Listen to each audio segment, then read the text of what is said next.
Hi hello friends, welcome back to Jai Maruti creations. Big boss ಮನೆ ಒಳಗಿರುವ ಸ್ಪರ್ಧಿಗಳಿಗೆ ಈ ವಾರದ ಮೊದಲನೇ ಟಾಸ್ಕ್ ಕೊಟ್ಟಿದ್ದಾರೆ. ಟಾಸ್ಕ್ ಏನಪ್ಪಾ ಅಂದರೆ ಗಂಧರ್ವರು ಮತ್ತು ರಾಕ್ಷಸರು ಅಂತ. ಮನೆ ಒಳಗಿರುವ ಸ್ಪರ್ಧಿಗಳನ್ನು ಎರಡು ಗುಂಪಾಗಿ ವಿಂಗಡಿಸಿ ಒಂದು ಗುಂಪಿಗೆ ಗಂಧರ್ವರು ಅಂತ ಕೊಟ್ಟಿದ್ದಾರೆ, ಇನ್ನೊಂದು ಗುಂಪಿಗೆ ರಾಕ್ಷಸರು ಅಂತ ಕೊಟ್ಟಿದ್ದಾರೆ.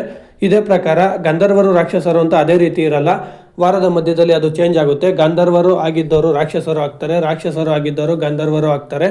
ಹಾಗಾಗಿ ಈ ಟಾಸ್ಕು ಹೇಳುವಷ್ಟು ಸುಲಭವಲ್ಲ, ತುಂಬ ಟಫ್ ಇರುತ್ತೆ.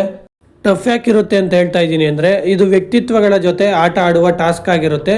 ಇಲ್ಲಿ ಗಂಧರ್ವರು ರಾಕ್ಷಸರು ಅಂತ ಬಂದಿರೋದ್ರಿಂದ ವ್ಯಕ್ತಿತ್ವಗಳ ಜೊತೆ ಆಟ ಆಡಲೇಬೇಕಾಗುತ್ತೆ ಮನೆ ಒಳಗಿರುವ ಸ್ಪರ್ಧಿಗಳು ಅಂತ ಹೇಳಬಹುದು.